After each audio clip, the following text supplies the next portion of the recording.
अस्सलाम वालेकुम। AGM news room के लाइव स्टूडियो से मैं आपका होस्ट अब्दुल गफ्फार महर आपको ताज़ा तरीन खबर से आगाह करते हैं।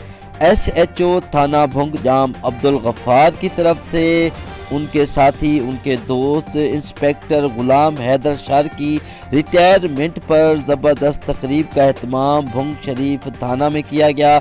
इस मौका पर चीफ गेस्ट सर्कल सादिक आबाद के DSP हाफिज खिजर जमान थे। SHO सफदर हुसैन सिंधु और CIA इंचार्ज सादिक आबाद अमजद रशीद और एहले इलाका ने कसीर तादाद में शिरकत की। DSP हाफिज खिजर जमान ने मीडिया से गुफ्तगू करते हुए तकरीब से खिताब के दौरान कहा कि SHO और इंस्पेक्टर गुलाम हैदर शाह की रिटायरमेंट का दिली अफसोस हुआ कि उनकी 36 साल खिदमत पुलिस के लिए किसी तोहफा से कम नहीं।